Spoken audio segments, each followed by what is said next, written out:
বলতেছিলাম শিক্ষার গুরুত্ব কতটা। আল্লাহ রাসূল সাল্লাল্লাহু আলাইহি ওয়াসাল্লাম শিক্ষাকে কতটা গুরুত্ব দিয়েছেন। জঙ্গে বাজারের মাঠে যাদেরকে বন্দী করা হয়েছিল তাদের সংখ্যা ছিল 70 জন। এই 70 জনকে মসজিদে নববীর পিলারে, যে খেজুর গাছের সব পিলারগুলি ছিল সেগুলিকে বেঁধে রাখা হয়েছিল।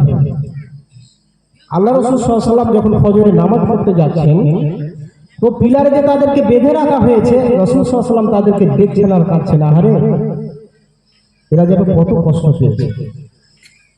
তো আল্লাহ রাসূল সাল্লাল্লাহু আলাইহি ওয়াসাল্লাম সাহাবীদেরকে ডাকলেন। হযরত উমর, আবু বকর আর সাহাবীরা ছিলেন, এদের কাছে পরামর্শ চাইলেন যে কি করতে হবে, এদেরকে এইভাবে বেঁধে রাখবো, বেচারারা কত কষ্ট পাচ্ছে, কিছু পরামর্শ দাও। হযরত উমর বলছেন, আল্লাহ পাকের রাসূল, যার যে আত্মী আছে ওদের হাতে তরবারিটা দিয়ে দিন, এদেরকে একেবারে খালাস করে দেন। উমর তো বুঝতে পারছেন ওর মন মানসিকতা কেমন, এদেরকে খালাস। হযরত আবু বকরকে আল্লাহ রাসূল সাল্লাল্লাহু আলাইহি ওয়াসাল্লাম বলছেন, আবু বকর কি করা যায়? আবু বকর বলছেন, আল্লাহ রাসূল, আমরা তো এখন আর্থিক দিক দিয়ে দুর্বল, তাদের কাছ থেকে কিছু জরিমানা স্বরূপ মুক্তিপণ হিসাবে কিছু অর্থ নেওয়া হোক, কিছু টাকা পয়সা নেওয়া হোক, আর তাদের আত্মীয় স্বজন যারা আছে টাকা পয়সা দিবে, এদেরকে ছাড়িয়ে নেবে। তো আল্লাহ রাসূল সাল্লাল্লাহু আলাইহি ওয়াসাল্লাম এই মতটাকে প্রাধান্য দিলেন। ঠিক আছে, এটাই হয়ে যায়।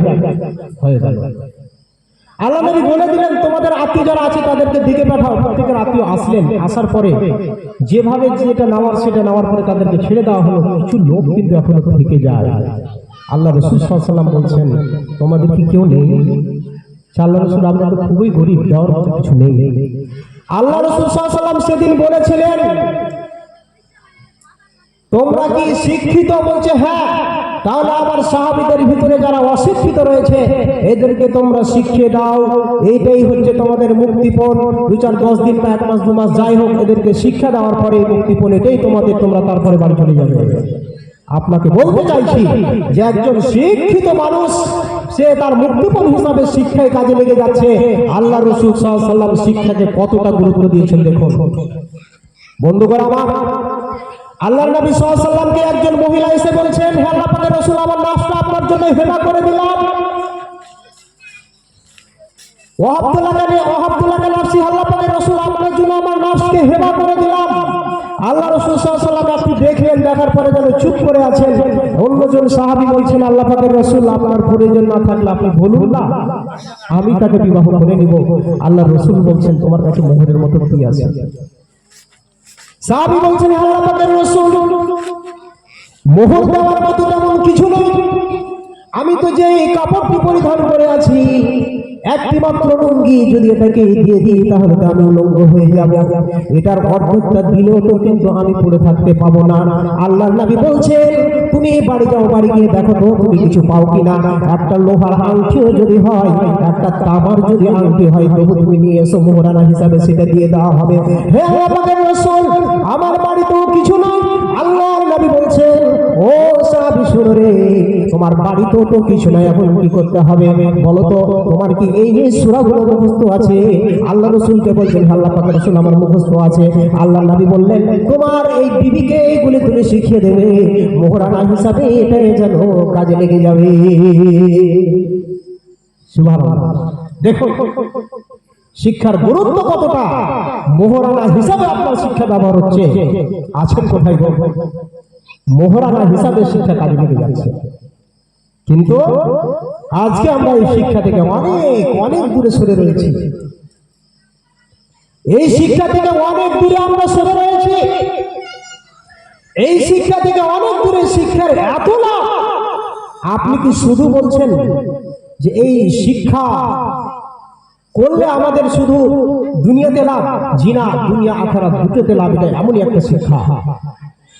আধুনিক বিদ্যা অর্জন করবেন, দুনিয়াতে লাভ হবে। আপনি দ্বীনি বিদ্যা অর্জন করবেন, এদিকেও পাবেন, ওই দিকেও পাবেন। কি লাভ বন্ধুরে আমার? বুখারী শরীফের হাদিস, আল্লাহর নবী বলেছেন, খায়রুকুম মান তাআল্লামাল কুরআনা ওয়া আল্লামা। তোমাদের ভিতরে ওই ব্যক্তি হচ্ছে উত্তম, যেই কোরআনের জ্ঞান অর্জন করার পরে পরে ওই জ্ঞানটাকে মানুষের মাঝে দিয়ে দেয়, মানুষের কাছে পৌঁছে দেয়, ওই লোকটাই হচ্ছে তোমাদের ভিতরে উত্তম। আপনার ছেলে ইংলিশে অনর্গল কথা বলে, আপনার ছেলে বাংলায় অনর্গল কথা বলে, আপনার ছেলে আরো অন্য ভার্সনে কথা বলে, আপনাকে আমি বলছি আল্লাহর রাসূল এমনটা কিন্তু বলে যায়নি যে খায়রুকুম মান তাআল্লামাল বানজালিয়া ওয়া আল্লামা, খায়রুকুম মান তাআল্লামাল ইনকুলুজিয়া ওয়া আল্লামা। আপনার সন্তান কাউকে ইংরেজি শিখিয়েছে বলে এমনি নেকি পেতে পারে, আপনার সন্তান কাউকে টিউশন পড়িয়েছে, কোনো গরিব ছেলেকে টাকা নেই নেকি পেতে পারে, কিন্তু আল্লাহর নবী বলেছেন খায়রুকুম মান তাআল্লামাল কুরআন ওয়া আল্লামা। তোমার সন্তান যতই কাউকে টিউশন পড়িয়ে দেখিয়ে দিবে, কিন্তু যারা কোরআনের জ্ঞান অর্জন করার পরে মানুষের কাছে পৌঁছে দিয়েছে, ওই ওদের ধারের কাছে তোমার সন্তান যেতে পারবে না। এরই নাম হচ্ছে কোরআন। বন্ধুরা আমার, শুধু তাই নয়, হাদিসের নবী হযরত আবি উমামা তিনি বলছেন কোরআনুল কারীম এটি এমন একটি কিতাব, এই কোরআনুল কারীম এমন একটি গ্রন্থ, এই কোরআনুল কারীমকে যারা পড়বে, পড়ার জন্য কোরআনুল কারীম পড়লে কত নেকি পাবে, কোরআনুল কারীম কাল কিয়ামতের মাঠে কিভাবে আসবে। হযরত আবি উমামা বলছেন সামি'তু রাসূলুল্লাহ সাল্লাল্লাহু আলাইহি ওয়াসাল্লাম ইয়াকুল ইকরাউল কুরআন ফাইন্নাহু ইয়াতি ইয়াউমাল কিয়ামাতি সাফিয়ান লিআসহাবিহি। হযরত আবি উমামা বলছেন আল্লাহর নবীকে আমি বলতে শুনেছি, আল্লাহর নবী বলেছেন ইকরাউল কুরআন, তোমরা কোরআন পড়ো, তোমরা কোরআন তেলাওয়াত করো। আমরা কোরআন পড়ব কেন, কোরআন তেলাওয়াত করব কেন? নবীজি বলেছেন ফাইন্নাহু ইয়াতি ইয়াউমাল কিয়ামা, কারণ উক্ত কোরআন কিয়ামতের মাঠে সাফিয়ান লিআসহাবিহি, উক্ত কোরআন কিয়ামতের মাঠে সুপারিশকারী হিসাবে আগমন করবে। কোরআন উক্ত পাঠকের জন্য সুপারিশকারী হিসাবে আগমন করবে। কিয়ামতের মাঠটা কত ভয়ঙ্কর মাঠ হবে, কত কঠিন মাঠ হবে। একজন অপরজনকে দেখে পালাবে, মা সন্তানকে ছেড়ে পালাবে, সন্তান মাকে ছেড়ে পালাবে, স্বামী স্ত্রীকে ছেড়ে পালাবে, স্ত্রী স্বামীকে ছেড়ে পালাবে। এত কঠিন মাঠ হবে কিয়ামতের মাঠ। সেই কিয়ামতের মাঠে যদি কোরআন আপনার জন্য সুপারিশ করে, এটা কি ছোট মোটো ব্যাপার ভাবছেন? কত কঠিন কিয়ামতের মাঠ। আম্মা জান আয়েশা বলেন বাড়ির ভিতরে বসেছিলেন, বসে থাকতে থাকতে হঠাৎ করে হাউমাউ করে যেন কেঁদে দিলেন। বিশ্বনবী আসলেন, আসার পরে আম্মা জান আয়েশাকে বলছেন আয়েশা, ও আমার বিবি তুমি কাঁদলে কেন? আম্মা জান আয়েশা বলছেন ইয়া রাসূলুল্লাহ, হে আল্লাহ পাকের রাসূল, আমি এখনই বসেছিলাম, বসে থাকতে থাকতে আমি কবরের কথা ভাবছিলাম, জাহান্নামের কথা ভাবছিলাম, কিয়ামতের ভয়াবহতার কথা ভাবছিলাম। নবীজি গো, এই বসে থাকতে থাকতে ভাবতে ভাবতে জাহান্নামের আগুন যেন আমাকে কাঁদিয়েছে, আমি নিজেকে কন্ট্রোল করতে পারিনি, আমি নিজেকে ধরে রাখতে পারিনি, আমার চোখ দিয়ে টপ টপ টপ টপ করে যেন জল হয়ে যাচ্ছে। নবীজি বলছেন আয়েশা, নবীজি আয়েশার এই ব্যাপারটি বুঝতে পারলেন, আম্মা জান আয়েশাও বুঝতে পেরেছে আমি কেঁদেছি, আমি কতটা ব্যথা অনুভব করেছি, আল্লাহর নবী কতটা ব্যথা অনুভব করেছেন আম্মা জান আয়েশা বুঝতে পেরেছেন। পারার পরে আম্মা জান আয়েশা নবীজিকে এবার বলছেন, কিছু একটা চাইছেন নবীজির কাছে। নবীজিকে বলছেন, হে আল্লাহ পাকের রাসূল, হাল তাযকুরুনা আহলিকুম ইয়াউমাল কিয়ামা, হে আল্লাহ পাকের রাসূল, আজকের মতো করে যদি কিয়ামতের মাঠে সেদিন আমি কোনো বিপদের সম্মুখীন হয়ে যাই, আমার ডান হাতে আমলনামা না হয়ে আমলনামাটা যদি বাম হাতে পড়ে যায়, হে আল্লাহ পাকের রাসূল, একটি নেকি যদি আমার কমে যায়, আমার নেকির পাল্লাটা যদি হালকা হয়ে যায়, বদির পাল্লাটা যদি ভারী হয়ে যায়, হে আল্লাহ পাকের রাসূল, আজকের মতো করে আমি সেদিন যদি হাওমাও করে কাঁদি, আমি সেদিন যদি কাঁদি, আমার চোখ দিয়ে যদি টপ টপ করে জল পড়ে, হে আল্লাহ পাকের রাসূল, আজকে যেমন আপনার বিবি মনে করে জিজ্ঞাসা করেছে, সেদিন কি আমাকে জিজ্ঞাসা করবেন, বিবিরে কাঁদছো কেন? আল্লাহর নবী বলেছেন আয়েশা, সেদিন কিয়ামতের মাঠ এত কঠিন মাঠ হবে না আয়েশা, এত কষ্টকর এত ভীষণ মাঠ হবে না আয়েশা, এমন তিনটি জায়গা হবে না আয়েশা, আমি সেদিন তিনটি জায়গাতে আমি কাউকে মনে রাখতে পারবো না, আমি তোমাকেও মনে রাখতে পারবো না। আমার কলেজের টুকরা, আমার নয়নের পুতুলি, আমার ফাতেমা, যেই ফাতেমা আমি যখন ইসলাম প্রচার করতে গিয়ে আমার শরীরটা রক্তাক্ত হয়ে গিয়েছিল রে আয়েশা, আমার ফাতেমার আমি কোলে মাথা দিয়ে শুয়েছি, মা তো মারা গিয়েছে, আমার ফাতেমাকে মা মনে করে আমার ফাতেমা আমাকে নিজের ছেলের মতো করে, আমি যে ফাতেমার বাবা, আমার চুলগুলো যেন নেড়ে দিয়েছে, আমার শরীরটায় হাত বুলিয়ে দিয়েছে আর বলেছে আব্বা কাফেররা আপনাকে কষ্ট দিচ্ছে। ওরে ফাতেমা, ওরে আয়েশা, আমি সেদিন আমার ফাতেমাকে মনে রাখতে পারবো না। তিনটি এমন জায়গা হবে কেউ কাউকে সেখানে মনে রাখতে পারবে না। নাম্বার 1, যেখানে আপনার নেকি প্রতি ওজন করা হবে, সেখানে রাসূল সাল্লাল্লাহু আলাইহি ওয়াসাল্লাম আপনার জন্য কিছু করতে পারবেন না। যেখানে আপনাকে আমলনামা দেওয়া হবে আর যেখানে ফুলসিরাত পার হয়ে আপনাকে জান্নাতে যেতে হবে, এই তিনটি জায়গাতে রাসূল সাল্লাল্লাহু আলাইহি ওয়াসাল্লাম আপনার জন্য কিছু করতে পারবেন না। এত কঠিন জায়গা কিয়ামত। বন্ধুরা আমার, নবীজি এটাই বলছেন, ইকরাউল কুরআন, তোমরা কোরআন পড়ো, ফাইন্নাহু ইয়াতি ইয়াউমাল কিয়ামা, কারণ কোরআন কিয়ামতের মাঠে উক্ত পাঠকের জন্য সুপারিশকারী হিসাবে আগমন করবে। এই হচ্ছে কোরআন। তাহলে এটা হচ্ছে একটা আম হাদিস প্রত্যেকের জন্য। আর একটা হাদিস আপনাকে বলি, হাদিসের রাবী হচ্ছেন হযরত ইবনে মাসউদ। তিনি বলেন আল্লাহর রাসূল সাল্লাল্লাহু আলাইহি ওয়াসাল্লাম বলেছেন, মান ক্বারা হারফান মিন কিতাবিল্লাহি ফালাহু বিহি হাসানা ওয়াল হাসানাতু বিহি আশরি আমসালিহা।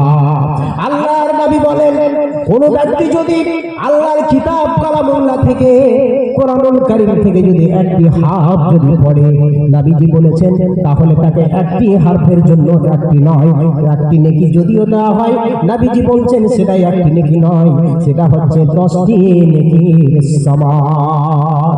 একটি নয়, 10টি নেকি দেওয়া হয়।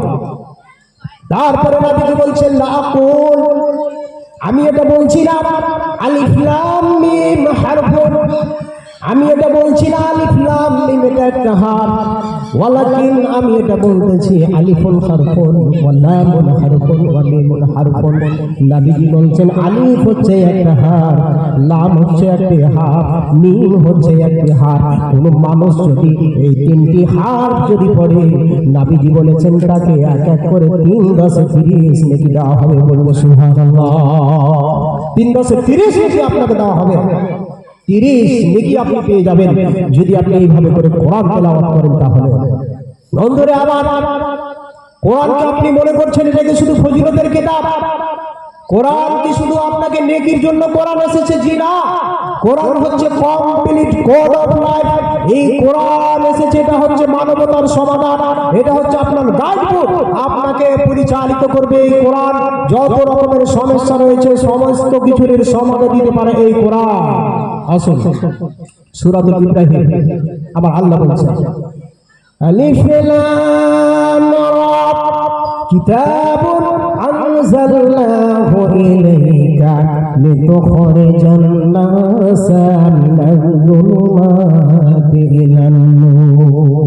আমার আল্লাহ বলছেন সূরা ইব্রাহিমের প্রথমেই, হে নবী, তোমাকে একখানা কিতাব তোমার উপর অবতীর্ণ করা হয়েছে, এই জন্য অবতীর্ণ করেছি লিতুখরিজান নাসা মিনাজ যুলুমাতি ইলান নূর, মানব গোষ্ঠীকে অন্ধকার সমূহ থেকে বের করে তুমি আলোর দিকে নিয়ে আসবে, এই জন্য তোমাকে কোরআন দেওয়া হয়েছে।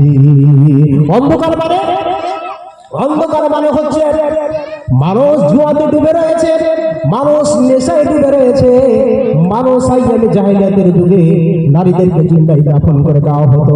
নারীরা কন্যা হিসাবে মর্যাদা পায়নি, স্ত্রী হিসাবেও পায়নি, মা হিসাবেও মর্যাদা পায়নি। সেই আইয়ামে জাহেলিয়াতের যুগে এক গোষ্ঠী অপর গোষ্ঠীর সঙ্গে বছরের পর বছর ধরে যুদ্ধ চালিয়ে গিয়েছে।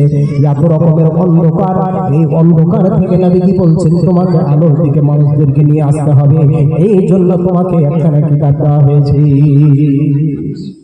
কোরআনুল কারীম এমন এক কিতাব যেটা সম্মানীয় কিতাব। এই কিতাবটি সম্মানীয় ব্যক্তির উপরে নবী মুহাম্মদ রাসূলুল্লাহ সাল্লাল্লাহু আলাইহি ওয়াসাল্লামকে দেওয়া হয়েছে, আবার সম্মানীয় মাসে দেওয়া হচ্ছে। আমার আল্লাহ বলছেন শাহরু রমাদানাল্লাযী উনজিলা ফীহিল কুরআন। এই কোরআনুল কারীমকে আমি 12টি মাসের ভিতরে 12 মাসের যে মাসটি সরদার অর্থাৎ রমজান মাস, 12 মাসের ভিতরে সবথেকে সম্মানীয় মাস, সবথেকে দামি মাস, সবথেকে মর্যাদা সম্পন্ন মাস, আমি আল্লাহ রাব্বুল আলামিন এই কোরআনকে এই রমজান মুবারক মাসে অবতীর্ণ করেছি। এবার আপনি কোরআনকে জিজ্ঞাসা করেন, এই কোরআন তুমি তো রমজান মাসে অবতীর্ণ হয়েছো, ঠিক বুঝলাম, তবে রমজান মাসের কোন সময়তে এসেছো? প্রথম দিকে এসেছো, না মাঝের দিকে এসেছো, না শেষের দিকে এসেছো? এবার কোরআন বলছে ইন্না আনজালনাহু ফী লাইলাতিল কদর ওয়া মা আদরাকা মা লাইলাতুল কদর লাইলাতুল কদরি খায়রুম মিন আলফি শাহর। আমার আল্লাহ বলছেন কোরআনকে আপনি জিজ্ঞাসা করুন, এই কোরআন এই কিতাব যে নাজিল হয়েছে কখন হয়েছে? কোরআন বলছে ইন্না আনজালনাহু ফি লাইলাতিল কদর, আমাকে লাইলাতুল কদর অর্থাৎ রমজান মাসে শেষ দশকে বিজোড় রাত্রিতে অবতীর্ণ করা হয়েছে। এই হচ্ছে কোরআনুল কারীম। এবার কোরআনকে জিজ্ঞাসা করেন, কোরআন তুমি কেন এসেছো? এই কোরআন তুমি কি কারণে এসেছো?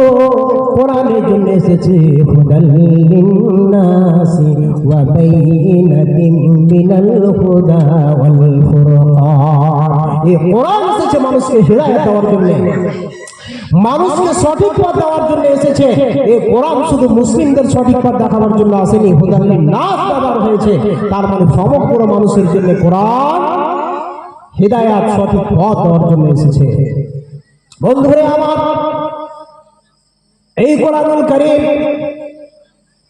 এতটাই মানুষকে কি করে হিদায়াত দিতে পারে আপনি দেখুন। এই কোরআনের স্পর্শে যারা এসেছে তারাই কিন্তু হিদায়াত পেয়েছে। আইয়ামে জাহেলিয়াতের যুগ নবীদের উপরে কোরআন অবতীর্ণ হলো, এতটা সহজ নয়। মানুষকে জাহেলিয়াতের যুগ থেকে মানুষকে কোরআনের দিকে নিয়ে আসাটা সহজ ব্যাপার ছিল না, কিন্তু কোরআনের মুজিজা, কোরআনের যে বৈশিষ্ট্য, কোরআনের যে গুণ, মানুষ যে কোরআনের কাছে আসবে, কোরআনের কাছে বসবে, অবশ্যই তাকে হিদায়াত পেতে হবে। যদি কোরআনের কাছে আসে তাহলে অবশ্যই সে হিদায়াত পাবে। বন্ধুরে আমার, হযরত ওমর সে যখন ইসলাম কবুল করেনি তার পূর্বের কথাগুলি আপনাকে শোনাই। নবীজি যখন বাড়ির ভিতরে কোরআন তেলাওয়াত করতেন, কাফেরের ভিতরে আবু জাহাল, আবু লাহাব, উতবা, সাইবা, এমনকি উমর সহ এরা প্রত্যেকে গিয়ে যত সব কাফেরদের মুশরিকদের লিডার ছিল, এরা গিয়ে বিশ্বনবীর বাড়িটাকে ঘেরাও করে এরা রাত্রি বেলায় যেন নবীজির কোরআন তেলাওয়াত শুনতো। আহারে, কোরআন এত সুন্দর কিতাব, মানুষ যত পড়বে তত ভালো লাগবে, ঠিক না ভাই? আমরা কোনোদিন বিরক্ত হয়েছি? ইমাম সাহেব যে প্রতিদিন সূরা ফাতিহা যখন শুরু করেন, কোনোদিন বলেছি আজকে ফাতিহা নাই অন্য সূরা দিয়ে নামাজ শুরু করেন? বলেছি? কোরআন এত সুন্দর ভাষা, কোরআন এত সুন্দর ভাষা, মানুষ যত পড়বে ততই যেন শুনতে ভালো লাগবে। এর নাম হচ্ছে কোরআন। তারা তখনও দিনের ভিতরে আসেনি, উমার দিনের ভিতরে আসেনি, কিন্তু কোরআনের যে সুন্দর যে মুজিজা, কোরআনের যে একটা আকর্ষণ, তারা কিন্তু কন্ট্রোল করতে পারতো না। গিয়ে তারা শুনতো, কিন্তু বংশের যে একটা টান, আমি এই বংশকে ছেড়ে, এত বড় বংশ আমার, এত বড় গোষ্ঠী আমার, আমরা এই কুরাইশ বংশের লোক, আমরা অমুক বংশের লোক, আজকে সামান্য মুহাম্মদ একটা ইয়াতিম ছেলে, বাবা মা কেউ নেই, তার কাছে গিয়ে আজকে তার দিনকে আমরা কবুল করে নিব? বন্ধুরে আমার, তারপরেও যে করেছে, নইলে ইসলাম কি করে বিস্তৃতি লাভ করলো? আপনাকে হযরত উমরের গল্পটা শোনাই, তিনার ঘটনা শোনাই, তিনি যখন ইসলাম কবুল করলেন। বন্ধুরে আমার, উমর তখন ইসলাম কবুল করেনি, নবীজিকে হত্যা করার জন্য তরবারিটা হাতে ধারণ করেছে। এইভাবে করে তরবারি ধারণ করে রাগান্বিত মেজাজে উমর যেন বেরিয়ে পড়েছে।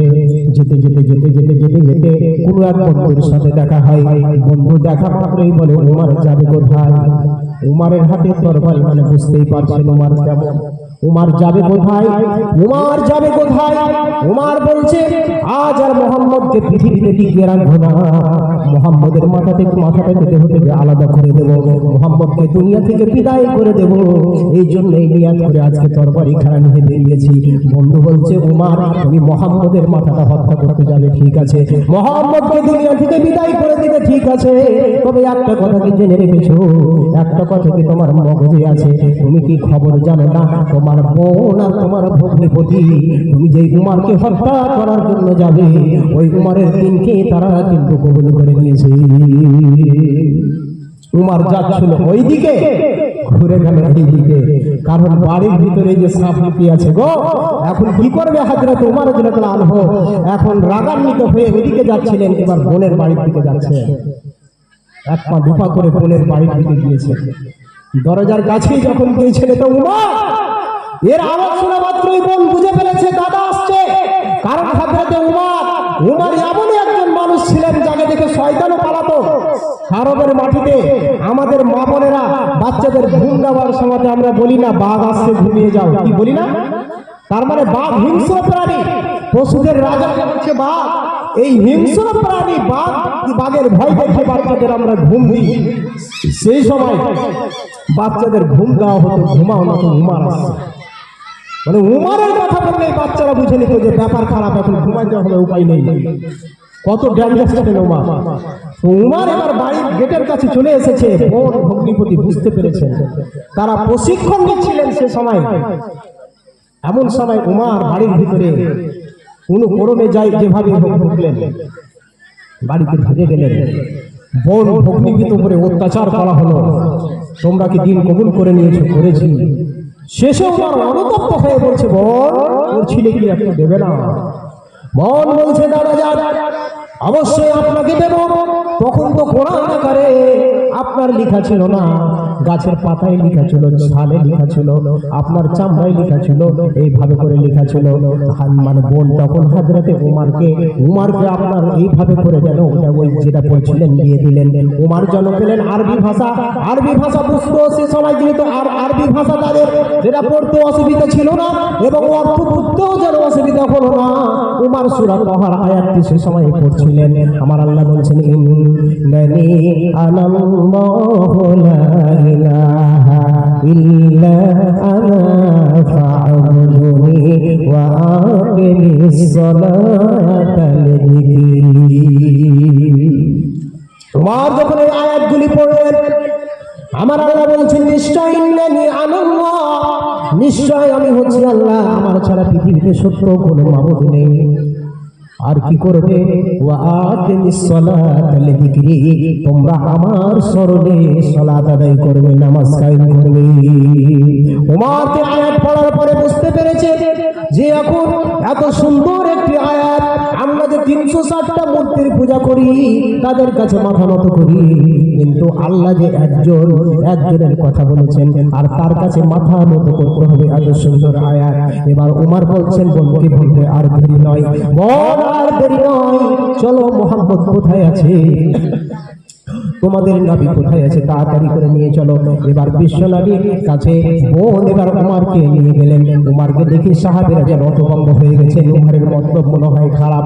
আমির হামজা বলছেন ভাতিজা চিন্তা করতে হবে না, উমারের মতলব যদি খারাপ থাকে তাহলে আজকে উমারের একদিক আমার একদিক। উমার চলে গেলেন নবীজির কাছে, যাওয়ার পরে বিশ্ব নবীর হাতে হাত রেখে বলছে আশহাদু আল্লা ইলাহা ইল্লাল্লাহু ওয়াহদাহু লা শারীকা লাহু ওয়া আশহাদু আন্না মুহাম্মাদান আবদুহু ওয়া রাসূলুহু। উমর ইসলাম কবুল করে নিলেন। আপনাকে বলতে চাইছি কোরআন শুধু এটা ফজিলতের কিতাব নয়, এটা হচ্ছে কমপ্লিট কোড অফ লাইফ। এটা মানুষদের, এটা হচ্ছে আমাদের জীবন বিধান, মানুষকে সঠিক পথ দেখানোর জন্য কোরআন এসেছে। কোরআন শুধু ফজিলতের কিতাব নয়, এটাই আপনাকে বুঝালাম। সময় বোধহয় হতে চলেছে। তাহলে আপনাকে বলতে চাইছি, এত সুন্দর একটি কিতাব, যেই কিতাব পড়লে নাকি, যেই কিতাব পড়ালে নাকি, যেই কিতাব বা শিক্ষা সন্তানকে দিয়েছেন, তারপর আপনি নাকি পাবেন। এত সুন্দর একটি কিতাব, এই কিতাবকে আজকে আমরা ছেড়ে দিয়েছি, আধুনিক বিদ্যার প্রতি আমরা ঝুঁকে পড়েছি। ভাই সকল, কথা অন্যভাবে নেবেন না। আপনাকে বলতে চাইছি, আপনার বিদ্যাকে আমি ছোট করতে আসিনি, তবে আপনাকে বলতে চাইছি, আপনার সন্তানকে আগে আপনি কোরআনের বিদ্যা শিখান।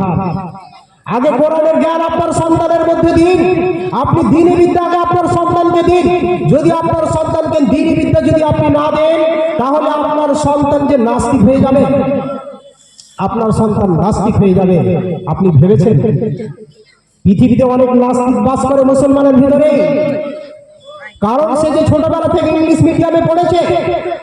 ইংলিশ মিডিয়ামে পড়ে আপনার ওর ভিতরে কোরআনের কিছুই নেই। কোরআনের ভিতরে তার ভিতরটা যে বিরাট বাড়ির মতো, যে বাড়িতে বিচ্ছু, সাপ, আপনার যত রকমের প্রাণী থাকে, ছোট ছোট সব কীট পতঙ্গ বাস করে, ওই রকম আপনার ওই রকম বাড়ির মতো হচ্ছে আপনার যে ভিতর।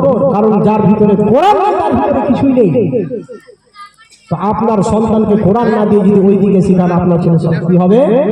নাস্তিক হয়ে যাবে।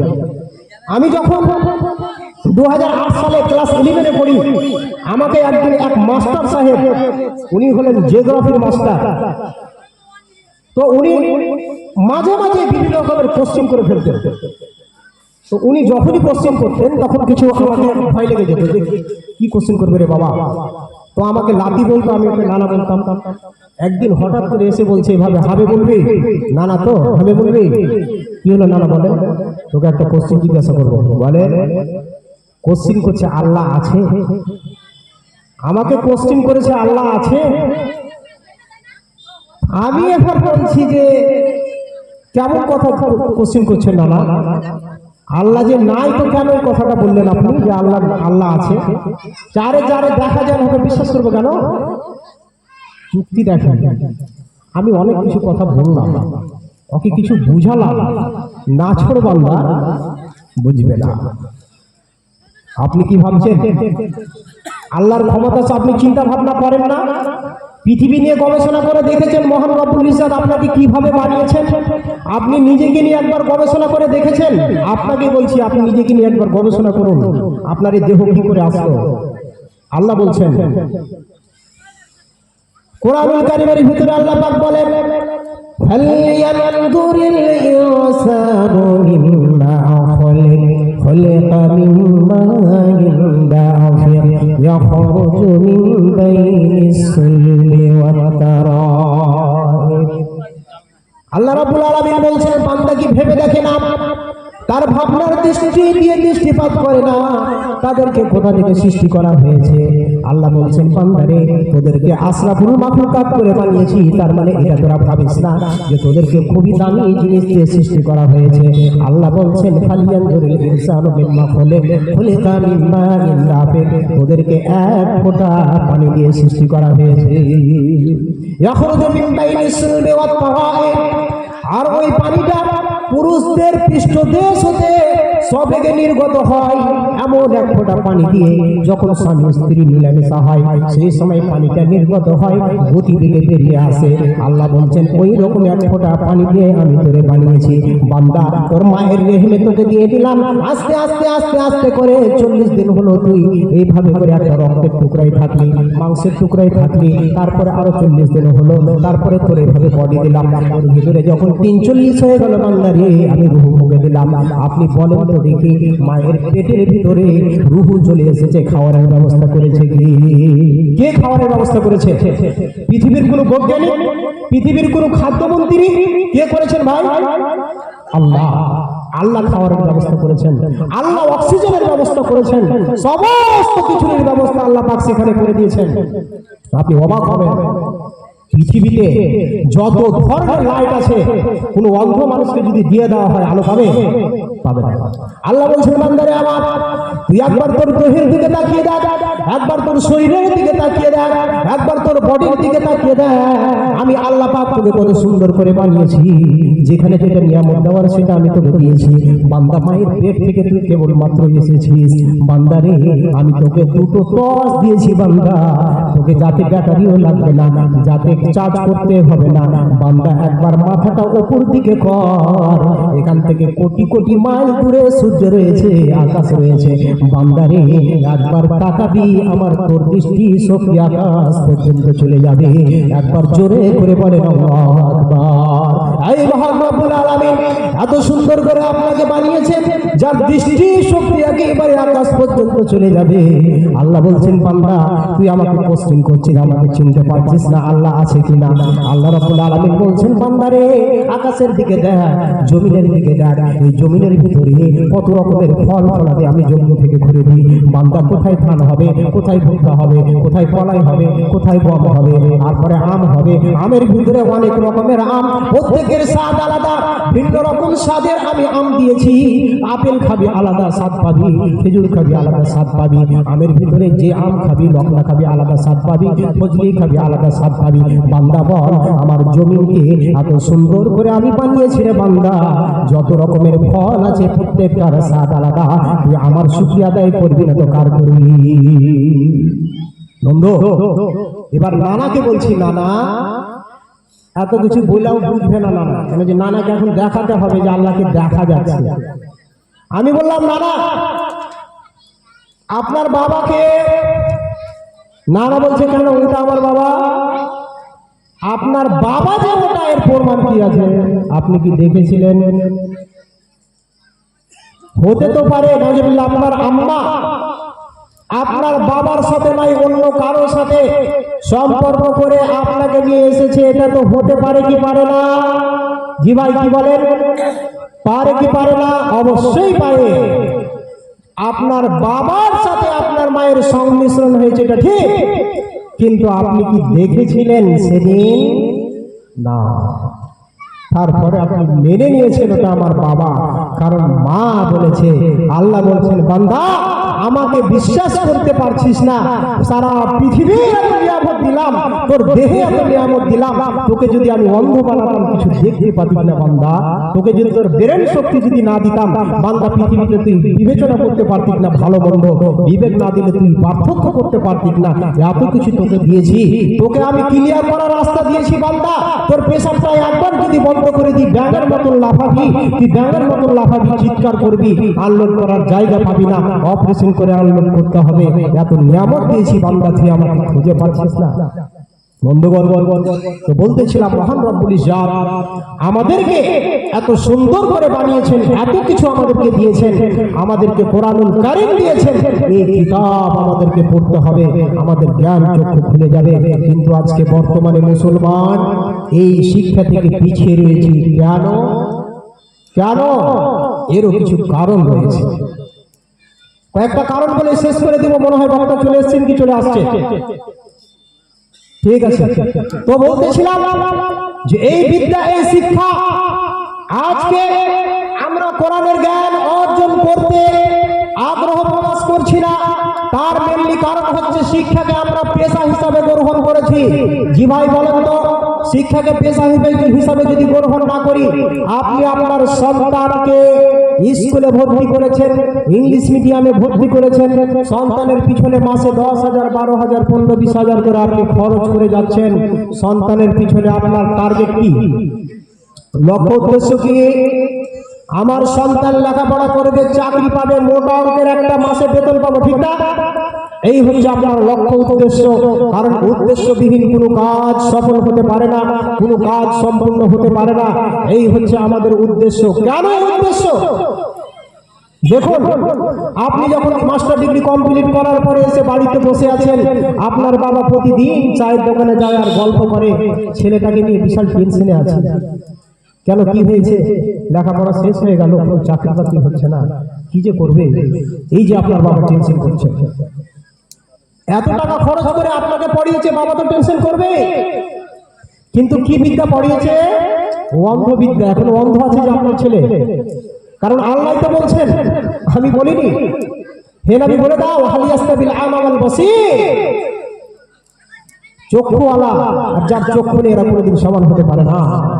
আপনার ছেলেকে তো অন্ধ বলেছেন, এই অন্ধ শিক্ষা দেওয়ার জন্য এত টাকা খরচ করলেন আপনি, কিন্তু দিনের বিদ্যার প্রতি যে আসছেন না কেন? আজকে এই শিক্ষাকে আমরা পেশা হিসাবে গ্রহণ করেছি, ভেবে নিয়েছি মৌলভী সাহেব মানে মসজিদ মাদ্রাসা।